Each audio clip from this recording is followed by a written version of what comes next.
മത്തങ്ങായും വൻപയറും കൂടെ വെച്ചൊരു എരിശ്ശേരിയാണ് ഇന്ന് ഞാൻ ഉണ്ടാക്കിയത്. ചാനലിലേക്ക് എല്ലാവർക്കും സ്വാഗതം. ഈ എരിശ്ശേരി ഉണ്ടാക്കുന്നത് നമുക്ക് വീഡിയോയിലൊന്ന് കണ്ടു നോക്കാം. മത്തങ്ങായും വൻപയറും കൂടെയുള്ള എരിശ്ശേരി ഉണ്ടാക്കുന്നത് ഞാനൊരു 1/4 കിലോ മത്തങ്ങയുടെ തൊലിയെല്ലാം കളഞ്ഞ് വൃത്തിയായിട്ട് കഴുകിയെടുത്തിരിക്കുകയാണ്. കൂട്ടത്തിൽ ചേർക്കാനായിട്ട് ഞാനൊരു 1/2 കപ്പ് വൻപയർ വെന്തും അതും മാറ്റി വെച്ചിട്ടുണ്ട്. ഈ മത്തങ്ങ നമുക്കൊന്ന് വെന്തെടുക്കാം. അതിനായിട്ട് ഞാനൊരു പാനിലേക്ക് ഇട്ടിട്ടുണ്ട്. ഇതിൻ്റെ കൂടെ ഒരു 1/4 ടീസ്പൂൺ മഞ്ഞൾപ്പൊടി, 1/4 ടീസ്പൂൺ മുളക് പൊടി, 1/4 ടീസ്പൂൺ കുരുമുളക് പൊടി, ആവശ്യത്തിന് ഉപ്പ്, 1 കപ്പ് വെള്ളവും കൂടി ഒഴിച്ച് നമുക്കിത് നന്നായിട്ടൊന്ന് ഉടഞ്ഞു പോകാത്ത വിധത്തിലൊന്ന് വെന്തെടുക്കാം. മത്തങ്ങ വെന്ത് വരുമ്പോഴത്തേക്ക് അതിൻ്റെ അരപ്പും കൂടെ നമുക്കെടുക്കാം.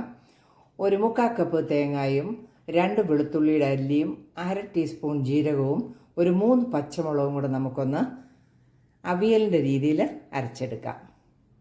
കുറച്ച് വെള്ളവും കൂടെ ചേർക്കാം. ഒന്ന് അരച്ചുകൊണ്ട് വരാം. അരപ്പ് നമ്മൾ അരച്ചെടുത്ത് ഇതിനോട് ഒരു 1/4 ടീസ്പൂൺ മഞ്ഞൾപ്പൊടിയും കൂടെ ചേർത്തിട്ടുണ്ടായിരുന്നു. ഈ മത്തങ്ങ ഒന്ന് വെന്തോന്ന് നമുക്ക് നോക്കാം. നന്നായിട്ട് വെന്തിട്ടുണ്ട്. ഉടച്ച് എടുക്കേണ്ട ആവശ്യമില്ല. ഇതിലേക്ക് നമുക്ക് പയറിട്ട് കൊടുക്കാം.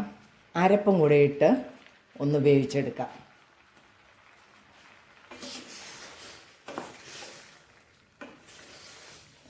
അരപ്പിൻ്റെ പച്ചച്ചുവയൊന്ന് മാറുന്നിടം വരെ വേവിച്ചാൽ മതി.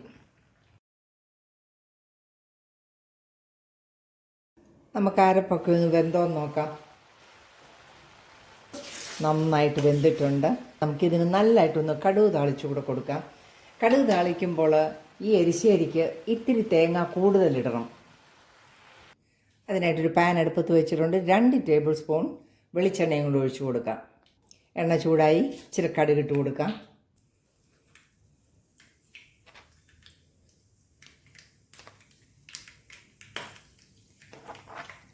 ഉള്ളി ചെറുതായിട്ട് അരിഞ്ഞതിട്ട് കൊടുക്കാം.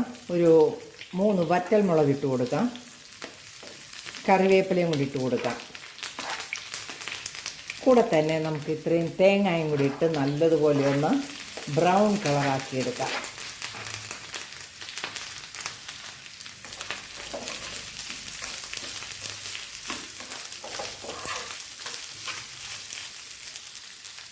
നന്നായിട്ട് തേങ്ങ എല്ലാം മൂത്ത് വന്നിട്ടുണ്ട്. നമുക്കിത് എരിശ്ശേരിയിലേക്ക് ഒഴിക്കാം.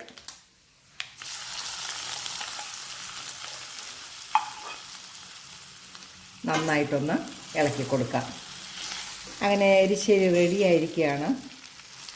നല്ല ഒരു മണമൊക്കെയാണ് വരുന്നത്. വീഡിയോ ഇഷ്ടമായാൽ ലൈക്ക് ചെയ്ത് സപ്പോർട്ട് ചെയ്യണേ. നാളെ നല്ല വീഡിയോയുമായിട്ട് വരുന്നത് വരെ ബായ്.